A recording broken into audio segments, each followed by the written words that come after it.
Buenos dias. Good morning, everybody. How you doing this morning? Happy Friday. So amazing to see you. Romy Marlowe coming to you live for Uncommon Woman Ministry Live. Listen, who's feeling a little messy this week? Who's feeling a little bit like you've been run over by a freight train this week? I have had a lot of this feeling this week. You're not the only one. Oh, I think my earring is... Wait a minute. Jump in and say hello. Okay, there we go. Good morning, Sarah Douglas. Hi, everybody. Good morning, Trini. Good morning, Joy. How you doing? Thank you so much to all of my beautiful Uncommon hosts for sticking it out for yet another week. Nobody's fired me yet. I'm so grateful that you have not fired me yet, because let me tell you, I wouldn't be shocked if you did. I'm glad that you're having a fantastic day. Yay! Thank you, Trini. You guys know that on Fridays I like to do it up a little bit, right? I mean, I like to do it up every day, to be honest. I feel like I could have been in another lifetime like a stylist or a fashion person, or I love putting stuff together. I love putting stuff together. Yesterday, when I was out for lunch with a girlfriend of mine, I was sitting in this restaurant. So I have this girlfriend who I put a post up on social media yesterday. It's a picture of her and I. Her name is Kim. I've known her for years, but we've had one of those slow burn relationships, and we've become really, really good friends over the last several years. And we go for lunch about every 4 to 6 weeks. I think it's probably more like 6 weeks. About every 6 weeks, 5 weeks. It's not exactly monthly, but it's pretty close. And we go for lunch at the same restaurant all the time, and we sit and we talk for hours. And yesterday, sorry, I have the hiccups. One sec. I have my coffee here. Let me have a sip of my coffee. Good morning. When you jump on, tell us where you're coming from. Okay. Anyway, so we were at this restaurant yesterday, and it's the same restaurant that we go to every time. We go to the Nook because we always have the greens and meatballs.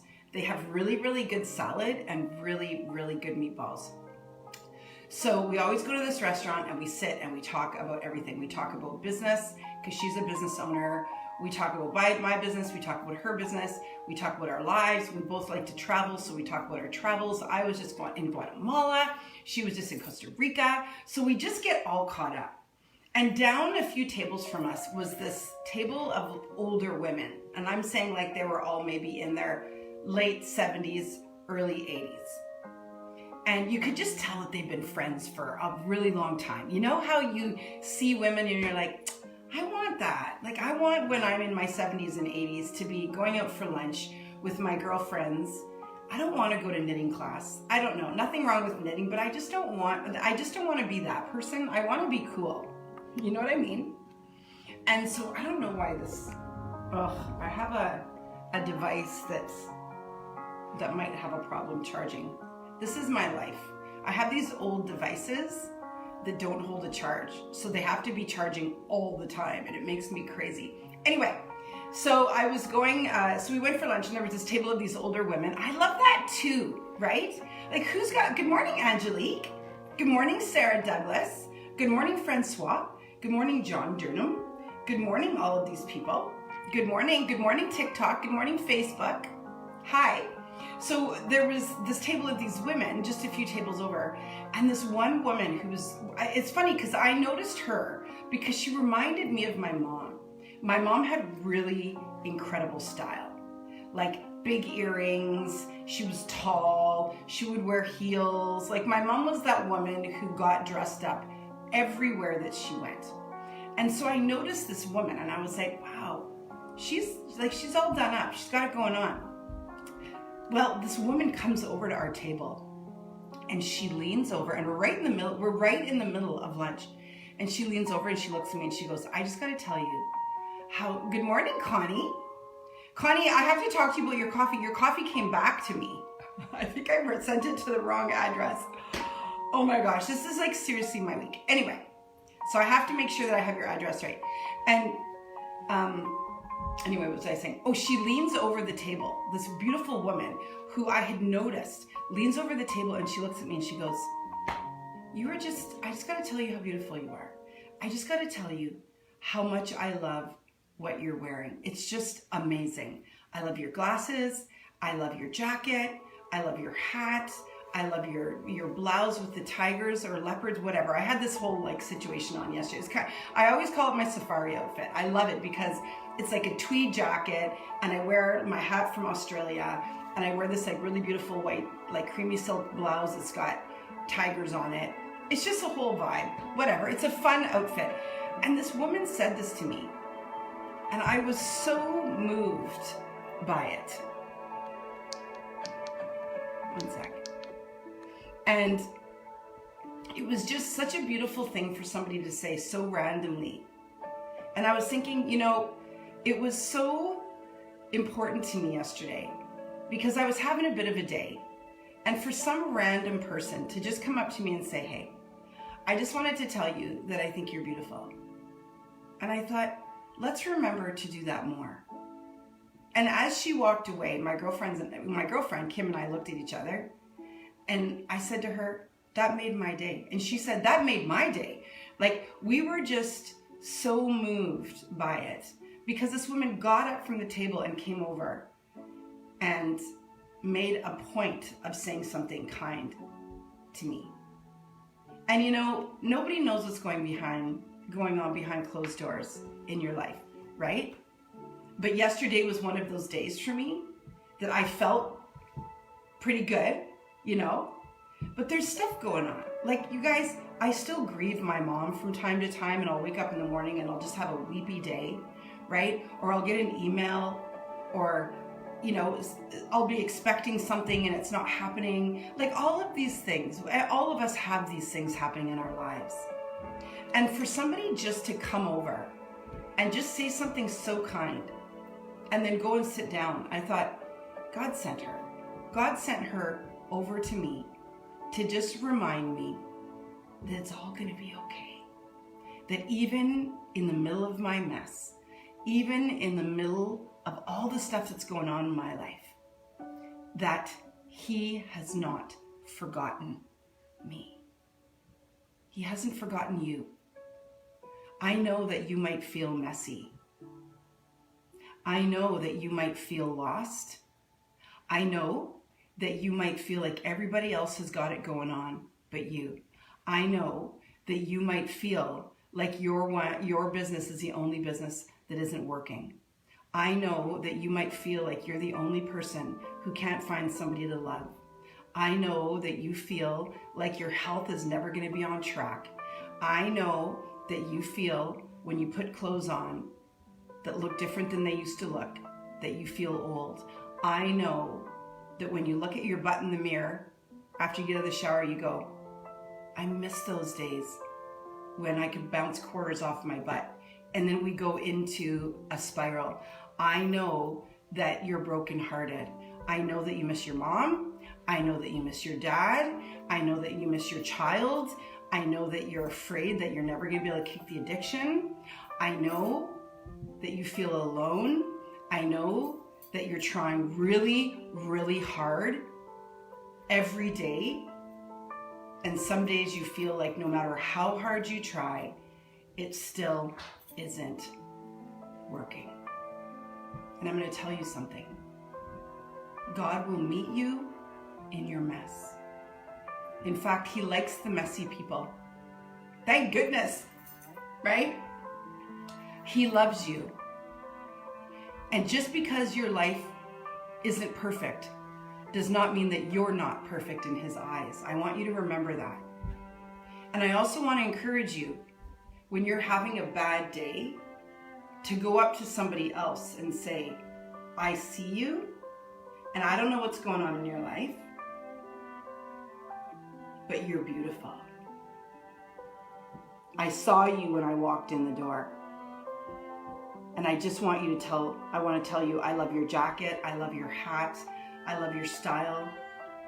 Or I love you. I just see you and I want you to know that you're not alone. I have a really beautiful story to tell you. I was out for dinner the other night with my family, and my sister-in-law's mother has found herself a boyfriend, and she's in her early 80s. And we all met him for the first time the other night. And we didn't even know that she had a boyfriend, okay? So apparently they've been seeing each other since October. It's so funny, right?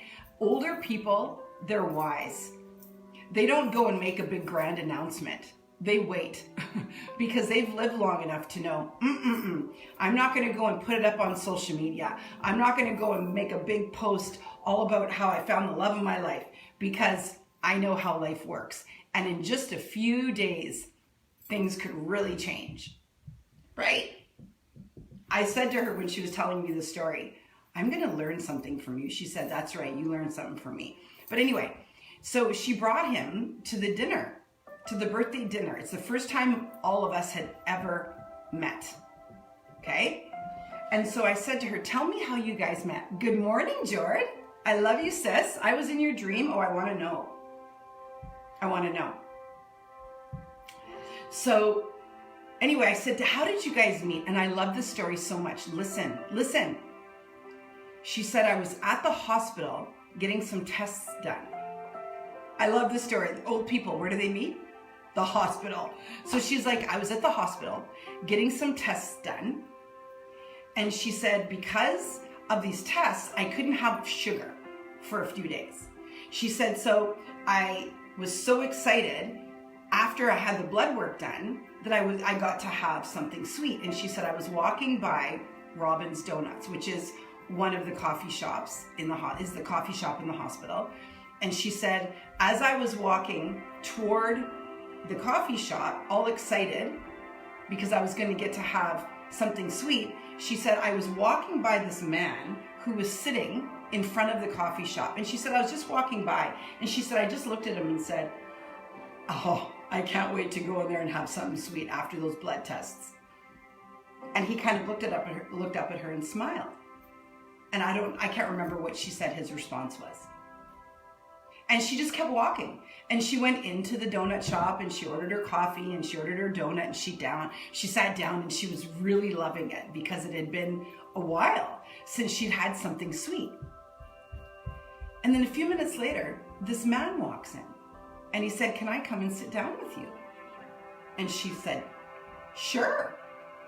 And so she sat down, so he sat down beside her or across from her. And he said, I just want to thank you. And she said, okay, for what?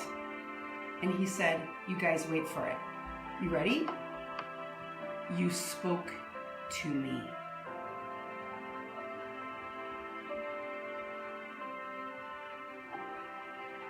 And she went, well, oh, yeah, I was just walking by and saw you. And he said, no, thank you for speaking to me. I cried. I actually cried. I mean, what? I spoke to you? What does that tell you guys about how lonely people are? What does that tell you about what's going on in the world? It is so bad out there that when somebody speaks to us, we feel moved and compelled to thank them. And now they're dating. And they've been dating since October or November. Because you know what he saw? He saw in her somebody who cares about other people. He saw in her a kind person. And they are so cute. He's got his little cane and she's over here doing her thing. He's a little bit older than she is. She said, he likes younger women. I was just like, this is the most adorable story on the whole planet. All she did was say hello. So here's something for us to think about, all of us singles. Maybe it's just hello. It's like that whole, he had me at hello. Well, for him it was, she had me at hello. And I feel like this is God. This is how God works in our lives. He just wants us to acknowledge him. He just wants us to say, God, I see you and I'm here. And he wants us to see other people just like Jesus did. Because this is what Jesus did for the woman who was at the well. He saw her and he acknowledged her. He saw her as somebody who needed love. He saw her as somebody who was most likely shunned because she'd been married so many times. So this is the story that we're focusing on this morning, is the woman at the well. He met her in her mess. Well, of course, it ends up that my sister-in-law's mother met this man in his mess, in his heartbreak. Right? This is how people connect. And this is how God connects to us. We think that he's deserted us if our life isn't perfect. We think that he's deserted us if our body gets older. We think that he's deserted us if we don't have love. We think that he's deserted us if, we've had several marriages or several failed relationships or several failed businesses or several failed jobs or an empty bank account or nobody calling us on Friday night. We think that he has deserted us. But the question is this: have you acknowledged him? I think about the woman at the well and how had she let her pain and her messy story get in the way of her connection to Jesus, her story would have never happened. But he met her in the mess, and then she allowed him in. Right? She didn't run. She didn't say, I'm not deserving of you. She stayed. And she met him in that mess, just like he met her in that mess. It's so vital, you guys, that we learn from these stories. This is why I've been focusing so much on these stories this month, on women in the Bible. Because as women, we get a little bit downtrodden and emotional from time to time when things aren't going well. We think that we've been deserted. We think that we're unloved. We think that we're unworthy. We think that we'll never amount to anything. I had one of the women who's in the Uncommon Woman Global Ministry last night say she was told by somebody that she loved that she would never amount to anything. And guess what? That man was a man of God. Those things land on our hearts. We have a hard time forgetting that.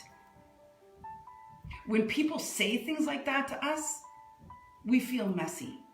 When people say things like you're not good enough, you'll never be smart enough, you'll never be beautiful enough, nobody will ever love you, I can't wait to see you fail. I heard that one, not by my family, but by a man who loved me. Nobody's ever gonna love you. I'm the best that you're ever gonna get. When we hear these things, they break us and they make us feel messy. Okay, wait, I just have to plug my device in here. For some reason, it's not, one sec. For some reason, this one device is not charging. One sec, let me see. But you know what I mean? Like, let me see here. Oh no, okay, wait, I'm back. I've got charge. I'm trying to keep all my devices charged. But I think of the woman at the well, right? And her story and how she'd been married several times. And then she ends up living with a man, which in Jesus' eyes was considered a sin. Okay? But he doesn't exclude her. He sees her and he talks to her and he says, I know you. I know who you are. I know your story. go and sin no more. He met her in her mess. You guys, just because we're messy today doesn't mean that we have to be messy tomorrow. And even if we are messy tomorrow, he will continue to meet us there. See, this is what's different between humans who like to judge and who like to say and do things that are hurtful. This is the difference between God and people who have their own junk. Like, let's remember for one moment that the people that we're depending on to love us and care for us and lift us, they're messy humans too. They've got their own junk. They've got their own trauma. They've got their own pain. They've got their own fear. They've got their own anger. They've got their own hate. They've got their own resentment. They've got their own weaknesses and fractures and cracks in their foundation. And we're looking to these people to love us and lift us? We can't. We cannot depend on other humans to validate us, but we can depend on God. He will love you in your mess. He wants us to have faith. She had faith. The woman at the well, the Samaritan woman at the well, had faith. First of all, Jesus was a Jew and she was a Samaritan. Now, Jews and Samaritans didn't interact, yet she stayed and had a conversation with him, and he had a conversation with her. What she did was model the love that he was giving to her. She felt safe in his presence. Do people feel safe in your presence? Do people feel loved in your presence? Do people feel seen in your presence? Do people feel like no matter what's going on in your life, you still love them well? Or does what's going on in your life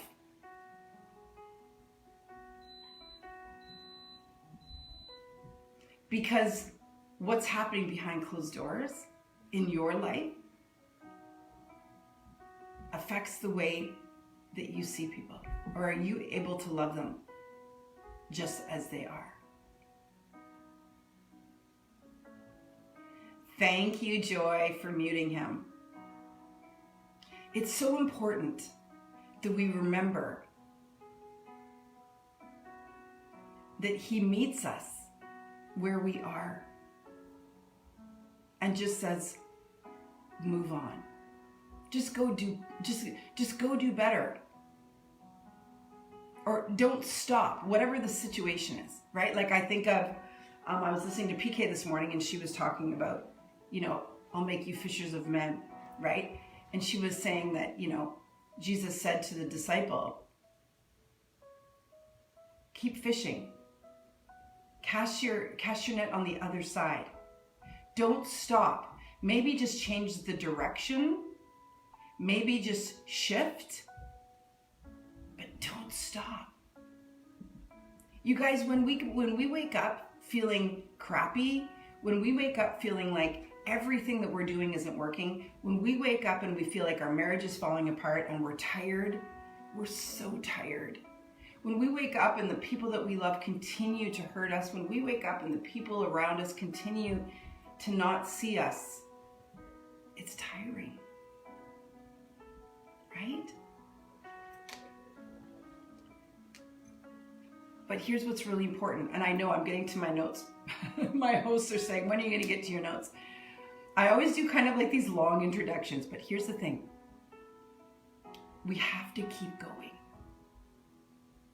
right?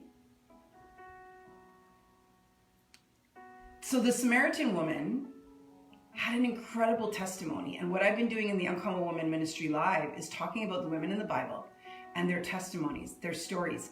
Not only the relationship that they had with Jesus, but also the kind of women that they were and how their mess turned into their message. And let me tell you something. My life, you guys, my life was so messy. I was in a time in my life where I felt really lost. I was completely separated from God. I was drinking all the time. I was focusing on all of the wrong things. I was unhappy. I was filling my weekends with alcohol. I was filling my evenings with men, chasing, just doing all of the things to distract me from what was really going on, which was that I was in pain and I was not able to heal. I couldn't find any healing. No matter where I looked, no matter how hard I tried, no matter how many men I made out with, no matter how much booze I drank, no matter what I did to distract myself, no matter how many clothes I bought, no matter how much I traveled, no matter how many nights I went out for great dinners, let me tell you something. I was still in so much pain. So much so that one night I got really drunk, like super drunk.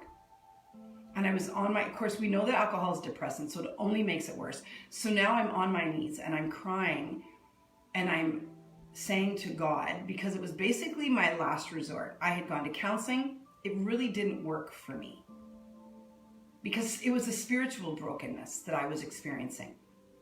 And that wasn't something that the counselor was working on.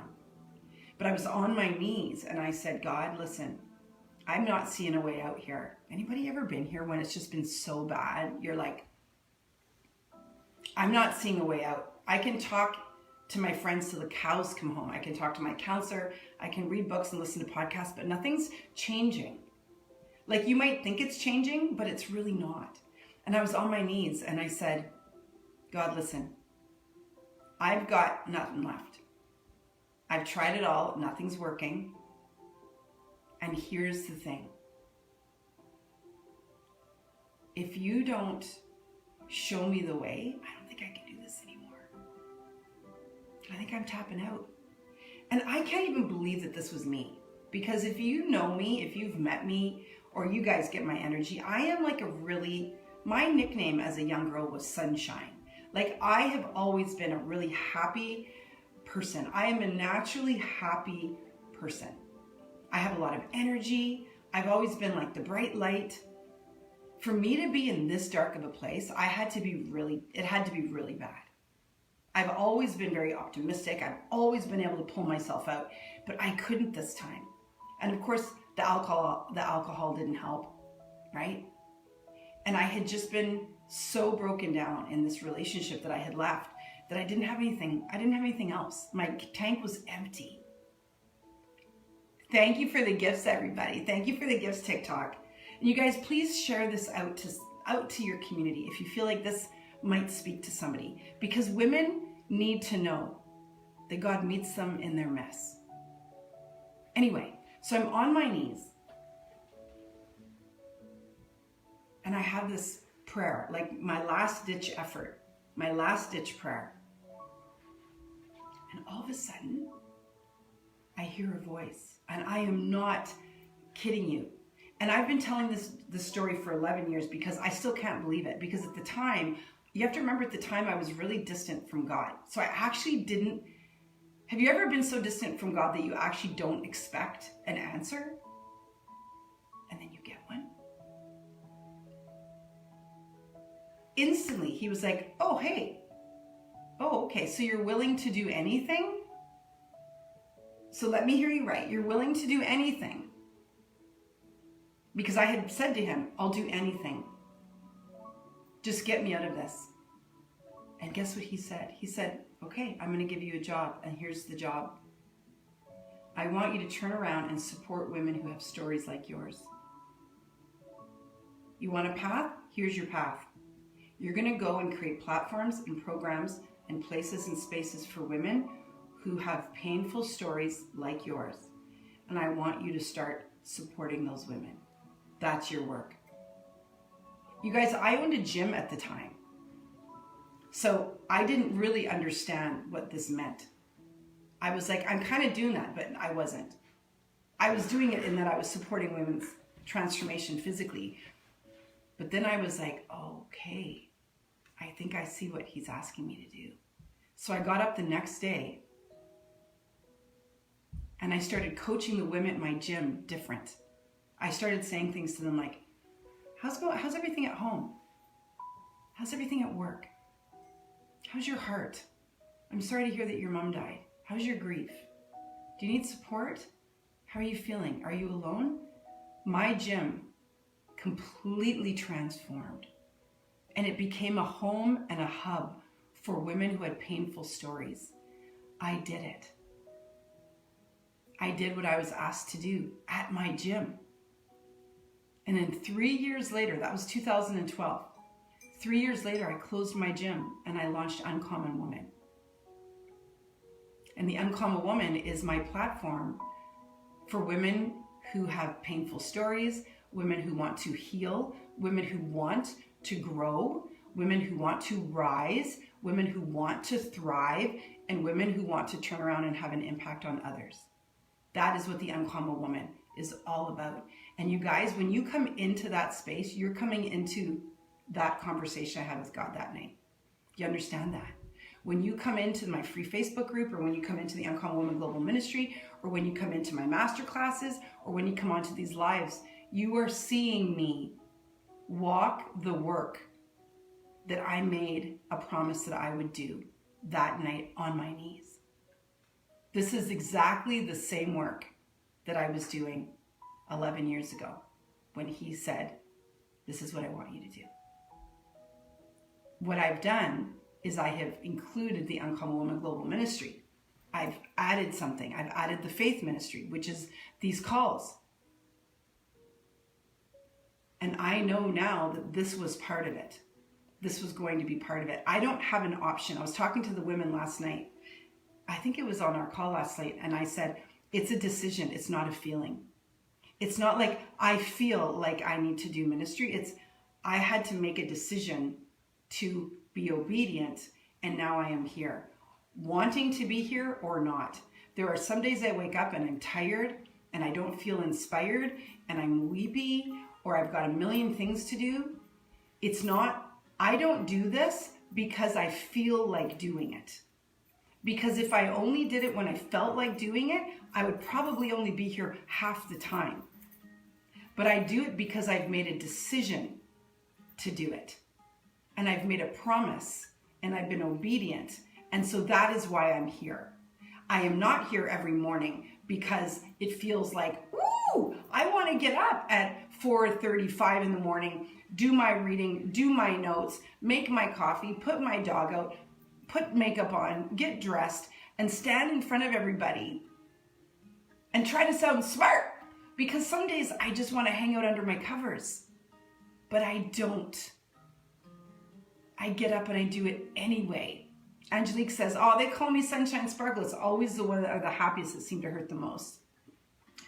You know, it's like, I think that we hurt as much as other people. I don't want to say that we hurt more than other people because I know other people hurt so deeply. But I think that it's out of character for us more than it is maybe for other people, or at least openly it's out of character. So when people see us hurting, they don't understand it. Or the other side of it is, Angelique, that we don't let other people see that we're hurting. Because our job is to be the ray of sunshine, right? So the 4 teaching points. Here's the 4 things that I got from this story, okay? And I know that I've talked about the story a lot, but here's the thing about the Bible. We are expected to study these stories over and over and over and over and over and over and over and over again. And every time that I read these stories, I see something different. And this time, what I'm seeing in this story is that she stayed. Normally, when I look at this story about the woman at the well, I look at it as Jesus spoke to a woman who was messy. But I want to encourage you to look at it from the other perspective, which is in her dark time, when she was feeling lost, when she was feeling hopeless, when she was in a situation where she'd been married so many times that now she's living with somebody, she'd been shunned. You know that in this time, a woman who was living with her partner probably would have been shunned. especially if she'd been divorced or her husband had died. So she had several marriages behind her. And Jesus started talking to her and said, I know who you are. I know that you're not married to the man that you're living with. She didn't bow her head and run the other way in shame. She stayed and listened to him. She allowed him to pour into her, even in her darkness.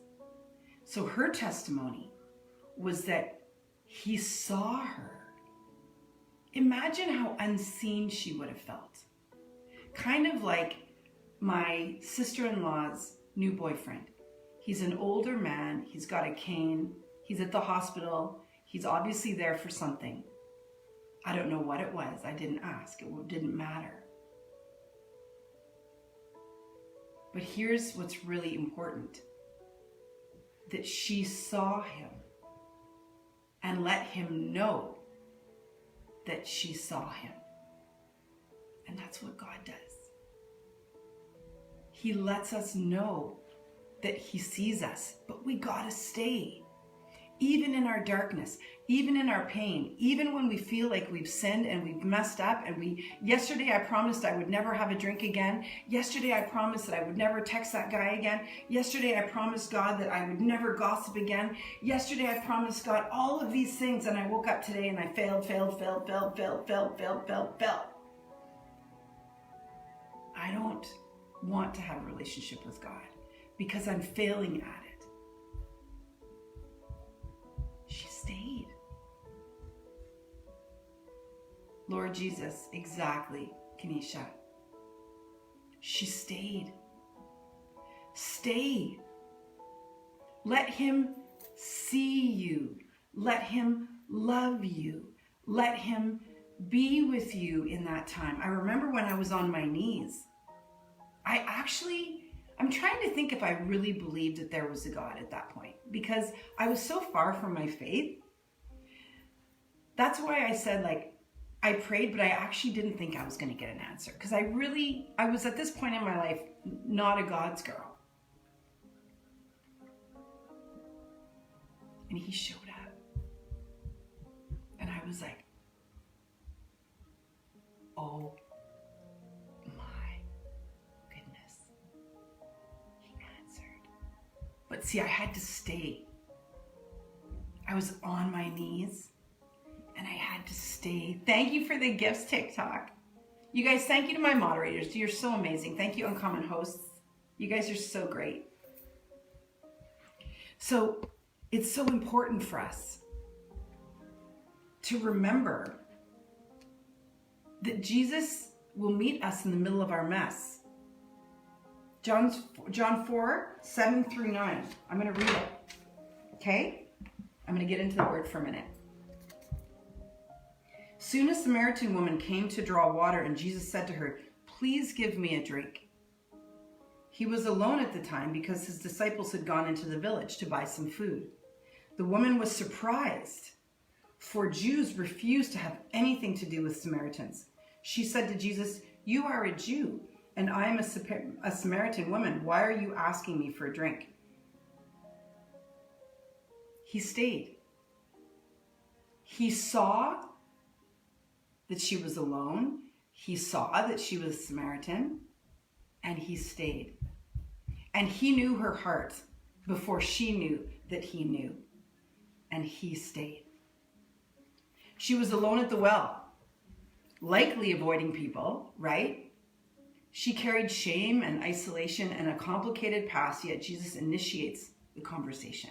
Kind of like that woman did with me. I see you. Kind of like my sister-in-law's mother did with her new boyfriend. I see you.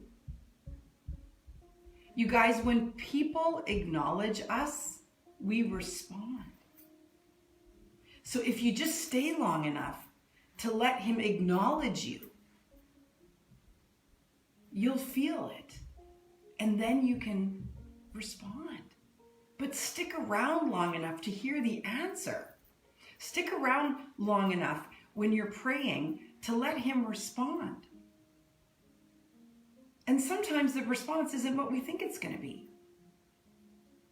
He doesn't give us what we want. He gives us what he knows we need. And I needed a bigger answer than a short-term fix. I needed a life calling.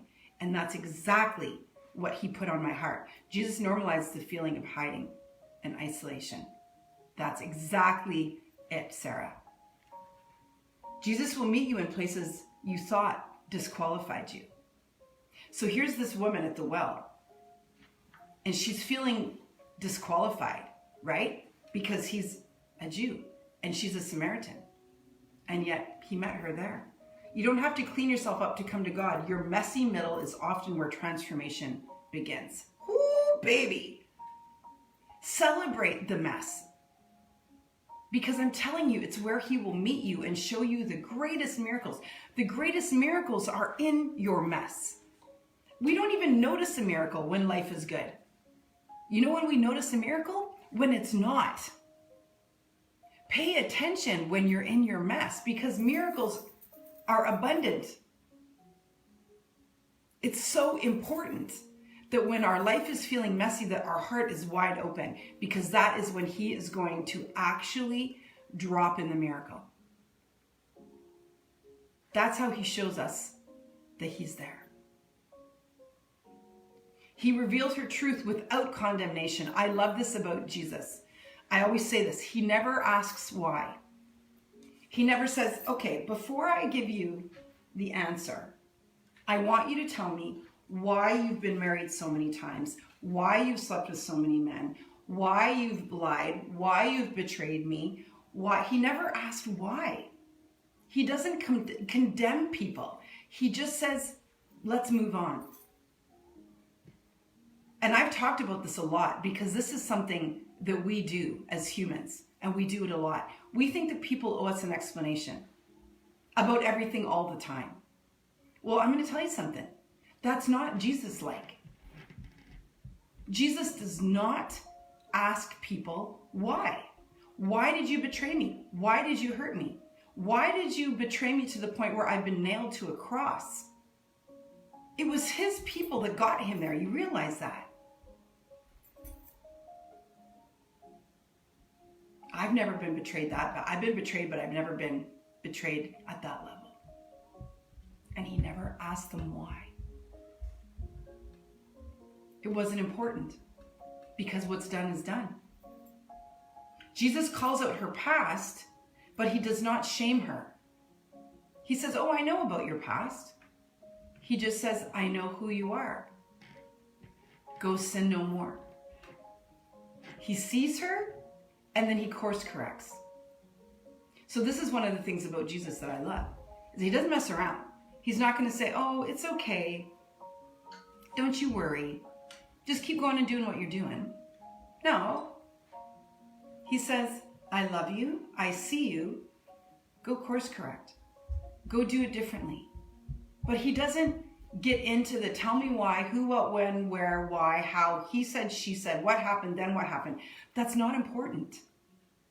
Imagine if we were to have conversations with people that we love when we're resolving a conflict, and we didn't put them through the ringer of why. We just moved forward. He told me everything, and he didn't reject me. He knew who she was, and he loved her anyway. God doesn't expose you to embarrass you. He reveals you to heal you. Write that down. God doesn't expose you to embarrass you. He just wants you to see. He wants us to see where we've wronged so that we can fix it. Right? Like when I was on my knees that night, reflecting on the mess I'd made of my life, it was clear to me. I was drinking way too much. I wasn't living in alignment with my values. I was gossiping. I was with a bunch of men. I wasn't happy. I wasn't really doing anything to make my life any better from a spiritual standpoint. I was just coasting. And I knew all of that. And so I had to reveal that by saying, this is how I revealed it. I said to him, nothing that I'm doing is working. That was me revealing that everything that I've done in my past is not working. I didn't need to name them all. He knows. And I didn't have to say, oh, and here's why I was with this guy. And then here's why I had a bottle of wine the other night. Oh, no, yeah, here's why.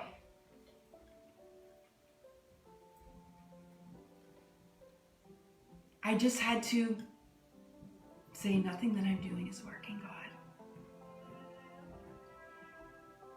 So that hi, Amy, so that he could say, change it. So I did. And you guys, I'm not saying that my life has been perfect since then. That was, 2012? That was 14 years ago. I don't even have enough time in the day to name off all of the terrible, stupid things that I've done since then, that were not in alignment, that were not led by God, that were not. But here's the thing, is that today I'm forgiven for the last 56 years of my life. All I have to do is say, Jesus, forgive me. I'm here doing this work, and I'm really trying my best to be obedient. And every day I look at myself and I try to be more like your son. And I'm over here trying, and I'm over here doing the thing, and that's enough. That's all. That's all it takes. Okay, number 3, he reintroduced her to her identity. So this is what happens. This is the other side of it. When we stay, so what I'm noticing about the story, remember that what I love about the story today, because I've told the story before, but what I love about the story today is that I'm looking at it from a different perspective, which is that she stayed in her mess. She didn't run from shame. She didn't run from fear. She didn't run from unworthiness. She stayed in front of Jesus when he said, I see you. She didn't get all defensive. She stayed. And this is what's different, is that because she stayed, he was able to speak into her and show her who she really is. God is rewriting my story exactly. He's rewriting mine too, sis. Her truth was known without shame. Yes. I love you guys. You're so amazing. Thank you so much for being here. This is so incredible. Can I just say this for a minute? I love that I can stand on social media, on TikTok and on Facebook and on Instagram, and I can talk about Jesus. And there are people who want to talk about it with me. Like, I had no idea that people would join me for these conversations. I'm telling you.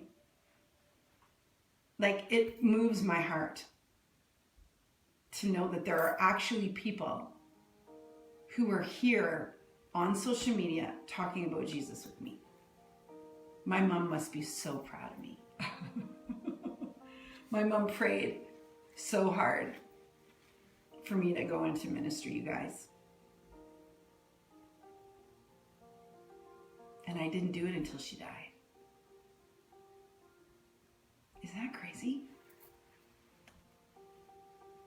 Once she was gone, I was inspired.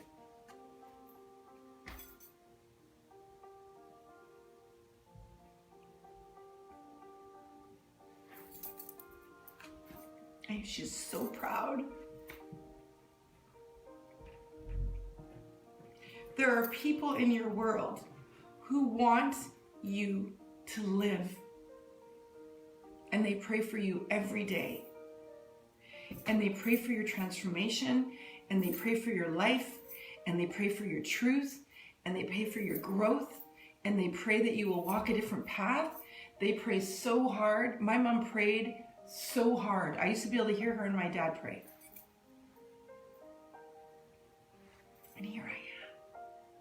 Don't you ever give up. Don't you ever stop praying for something, because My dad always says, I know that it was those prayers that were answered. My mom used to say to me, you need to go into ministry. And I would say, not on your life. Hell will freeze over before I go into ministry. I can't, it makes me sick to my stomach sometimes to look back and think that I said that to her. And now here I am. Because nothing would have made her happier than for me to say, maybe. But honestly, you guys, I had no desire. Zero. That's why I'm saying to you, it's not about feeling. It's about decision. And I'm not telling you that I don't love this, because I love these conversations. And I'm so glad I'm here, and I can't believe it. And it blows my mind. And I want to have a big ministry for women. I want to have an uncommon woman ministry. I want uncommon women with uncommon stories and uncommon lives to come into my world and walk this journey with me.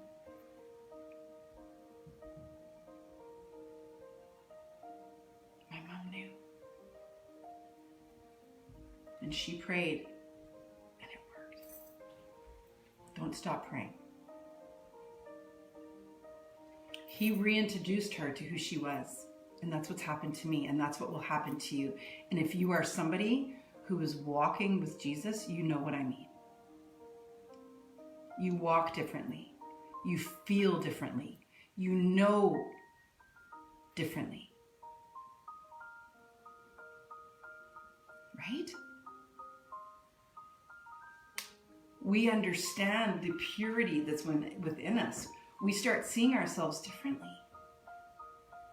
When we start seeing ourselves differently in a positive light, don't you think that's a good sign that it's a good spirit? It's not a spirit of hatred or self-deprecation. It's a spirit of, I love you no matter who you are. I don't know how you can argue with that, because there are so many religions and sects and gods out there, small g, that don't see you that way. But our God sees us as perfect and has done everything to give us freedom. How is that not a good Father? Once you wake up, you can't go back to sleep. You know what I'm saying? An encounter with Jesus will always rewrite your identity. That's what happened to me. Have you had an encounter with Jesus? And if you haven't, if you're waiting, get on your knees. Get down on your knees and start asking for answers. And you will have an encounter with him. But I'm telling you right now that you're going to have an encounter with him, and he might say something to you like, go start ministry. And you're not going to want to go start ministry. And so you're going to say, oh, that wasn't an encounter. That was some other thing. No, baby, that was an encounter.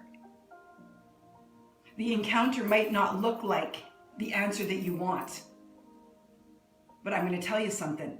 It's going to make you, if you listen to what he wants you to do versus what you want to do, your life is going to be a whole lot better. Because I'm going to tell you something. Whenever I did what I wanted to do, things got messy. And when I started doing what he wanted me to do, the path was cleared. We are imperfect humans with all kinds of hang-ups and filters and fears. We are not the right ones to be creating the path forward. We are so much better off to lean on him. Right? One conversation with Jesus can change how you see yourself forever. Amen to that. Anyone else? Amen. Hallelujah. Come on. Anyone else have that happen to them where they had an encounter? You guys, when I was in Atlanta in January, I spoke in tongues for the first time in my life.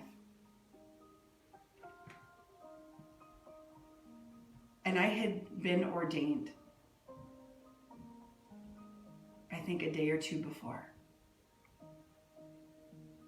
Let me tell you something. those two things are connected. I've never experienced that in my whole life, and it hasn't happened since. But something moved in me, the Holy Spirit. I was transformed. And I remember, this is what's so crazy, and I talked about this when I was on PK's panel after, that my mom was standing there. Like, I felt so strongly her presence in that moment. And you know how some people have a loved one that dies and then they're like, oh, I feel her presence all the time? I don't. And I'm just being honest. And I've been waiting for it. Right? You're waiting for that feeling, because you know that feeling. It happened there. And it happened when I was speaking in tongues. It was her. I'm telling you, she is my spiritual mentor. She is the conduit between God and I. I'm telling you, because she's the one that spoke ministry over me before anybody else. She was the one that said, you go and you do ministry. And I said, no. And then she dies, and then I go into ministry. What? And then I'm in Atlanta, and I'm ordained, which she would have been celebrating. And then the Holy Spirit moves through me, and I speak in tongues for the first time ever. And I felt her right there. And then she was gone. Come on.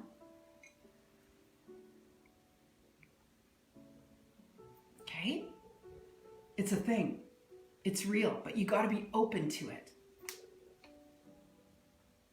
You are not your past patterns or labels. Your identity is revealed in His presence, not people's opinions. Okay, TikTok always gives me a little sign. You got to get off. Okay, so here we go. Last one. Her testimony became her power. This is where I want to end. She leaves her water jar, symbolic of leaving her old life behind, and goes and tells everybody that she just had an encounter with Jesus, and she brings people back over. Because remember, He said, you don't need this water.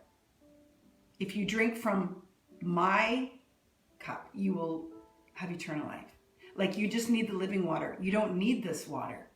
And so I love that. Symbolically, she leaves the water behind, and so these are the things people don't notice in the story. She leaves the water behind, and she goes and tells everybody in the village.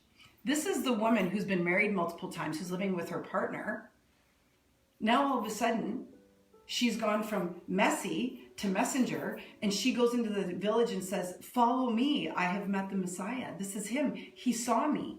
And she brings people back. Transformation.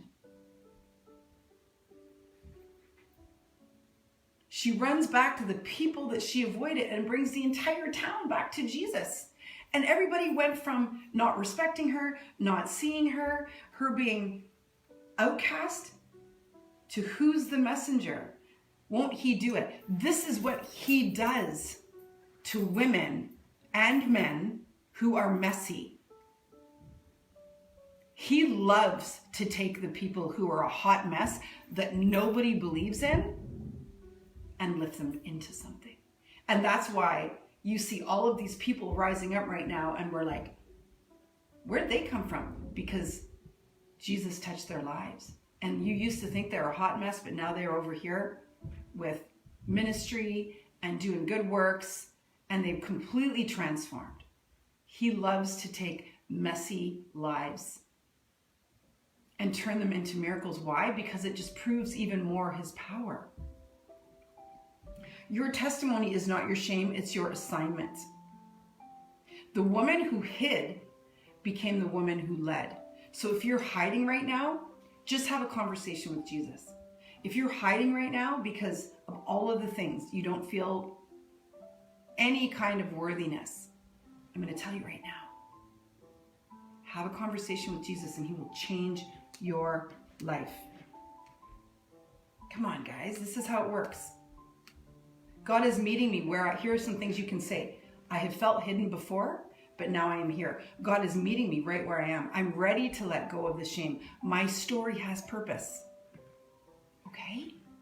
You get to be amazing. You get to be the light. You get to be the messenger. You get to be the one who he chooses. I love you so much. I want this for all of us. And my live is going to end on TikTok, I'm pretty sure. So join, get into the room, Uncommon Women Global Ministry. Go to RomiMarlowe.com, get in the room and walk through the transformation with me. Right now we're working on building out our testimonies. Why? Because it's vital that we all know how to share our stories, just like she did, so that we can go back to the people and say, he saw me, follow me. That's all it takes. I love you so much.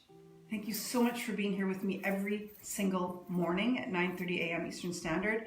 It means the world to me. Thank you to my moderators. Thank you to Uncommon hosts. I love you. I honor you. Stay uncommon. You are not over. It is not over for you. It's just conversation.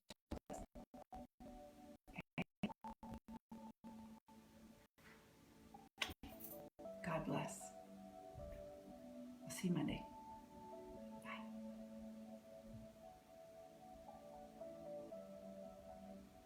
Back.